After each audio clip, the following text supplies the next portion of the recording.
माने बियो रायजोखौ माने धोरोमनि नामाव बिखेखकरि खृष्टान धोरोमनि मानसिफोरखौ बियो गावनि मानसि होनना पकेटाव सोना लाना बेरायबाय थायो। खुलुमबाय रायजोफोर, जोंनि बर' हारिखौ दावगालांनायनि थाखाय, जोंनि बर' हारिखौ जौगालांनायनि थाखाय पलिटिक्सजों लोगोसे मोनसे गाब गोनां जिनिस दंबावो आरोना। बे गाब गोनाङानो जाहैबाय माने धोरोम। जोंनि बर'नि गेजेराव माने गासैबो बर'बाबो माने धोरोमा माने मोननै मोनथाम दोङो, जेरै बाथौ ना, बोलि बाथौ, बिबार बाथौ आरो खृष्टान, बेनि लोगोसे ब्रह्म धोरोमबो दंबावलाङो। दा जियानो जा, पलिटिक्सजों साननानै नाहरोबा माने हारिखौ दावगाहोनो सानोब्ला माने धोरोमखौ बा गाबखौ नायालासेनो खामानिखौ मावनांगौ। दा जोङो नुनो मोनबाय पलिटिक्सनि गेजेरजों माने पार्टिजों लोगोसे माने गाबखौ लानानै माने धोरोमखौ लानानै खायसे खोथा बुंनायबो खोनानो मोनो। जोंनि बिटिआरनि EM राकेश ब्रह्म सारनि खुगानिफ्राय खोनासंना लानो हागोन नोंथांमोना, जे माने सासे MCLA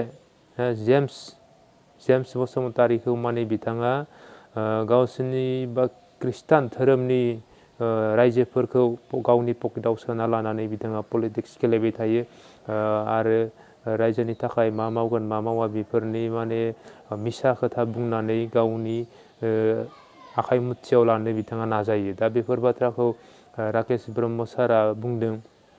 दा जियानो जा, बर' हारिखौ दावगालांनो थाखाय ना, बर' हारिनि सिमांखौ जाफुंहोनो थाखाय धोरोमनि बेलायाव खोथा बुंनायखौ माने मोजां जायासै आरोना।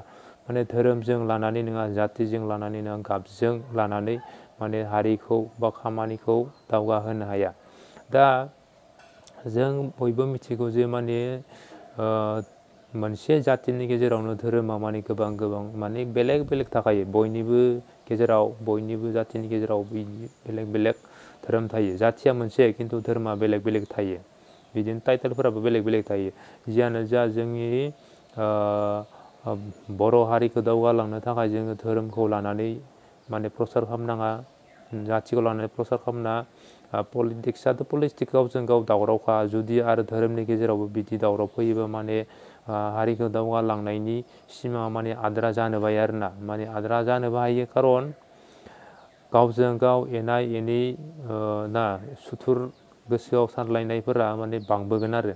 बेनिखायनो बेफोरबायदि हारिनि खामानि मावनो ओंखारबोनायफोराबो माने बिदि गाबनि खोथा लानानै, धोरोमनि खोथा लानानै, जाथिनि खोथा लानानै बुङाबा मोजां जागौ सानो आरोना। दा नोंथांमोना राकेश ब्रह्म सारनि बुंनायखौ खोनानानै लाग्रोदो। जोंनि बिटिआरनि चिफ प्रमद बर' बिथांनि थिननाय लेखा जे निसिमा हालामाव गोबाव समनिफ्रायनो जि जौगाथायनि मोखांखौ नुवाखैमोन, बेखायनो बिथांनि थिननाय लेखा दिनै जोङो 17थानिबो बारा बेवहाय लामा आरो कमिउनिटि हल दिनै बेखेवनायनि हाबाफारि लादों। मानोना साननैसो उनावनो जोंहा MCC बेवहाय स्टार्ट जागोन, लागु जासिगोन। आं मोनसेल' खोथाखौ बुंनो सानदों जे निसिमानि रायजोआ खालि लामाल' नङा, खालि कमिउनिटि हलल' नङा, थोंजोंहाय जिखिनि रांखान्थि मुलाम्फा मोननांगौमोन बेखौहाय थांनाय गोबाव समनिफ्राय BPFनि समाव बिथांमोना मोननो हायाखै। आरो दाबो जिहेतु बेवहाय जि माने जेम्स बसुमतारी MCLA बिथाङा जिहेतु खुब माने अख्रा आखुनि मानसि, आरो बियो मालाबाबो जोंनियाव सरकार सोलिनाय UPPL दोलनियाव मालाबाबो निसिमानि रायजोनि थाखाय जेबो दिनैहालागै बिफेराखै। बिथाङा गावखौनो बिराद माने अहंकारि टाइपनि मोनसे राजनितिकबिद बायदि बे निसिमा ओनसोलखौ बाहायगासिनो दं। आं मोनसे आपिल खालामगोन, फैगौ बाइ इलेक्सनाव निसिमानि साफ्रोमबो बुजिनाय रायजो राजाफ्रा आरो आंनि आइ आफामोनहा जेन गासैबो मोनसे जौगाथाय मुलुग, मोनसे गोदान सानखांथि जि साननायजों जों UPPL दोलोआ जोंनि समाजखौ दैदेनगासिनो दं, गासिबो जेन UPPLनो भट होयो। आं दिनैनो बे खोथाखौ आपिल खालामगोन आरोखि। बेखौथ' जि अपजिसन दङ BPFआ हदाय बिथांमोना जोंनि गाज्रिखौनो बुंखागोन। जेनेबा UPPLआ मोजां खामानि मावदों। दिनै 17था निसिमायाव लामा, जोङो अन्थाइनि लामा आरो प्लास कमिउनिटि हल बेफोरबायदि गोबां, आरो साननैसो आगोलाव बेवहाय गोबां मानसिनो साइकेल होनाय जादों। जोंनि आइ आब'मोनखौ जोङो बेवहाय अमा होदों, जों बेवहाय खुन्दुं होदों। थ' बेबायदिनो 40टा समस्थियाव बे हाबाफारिया जादोंमोन।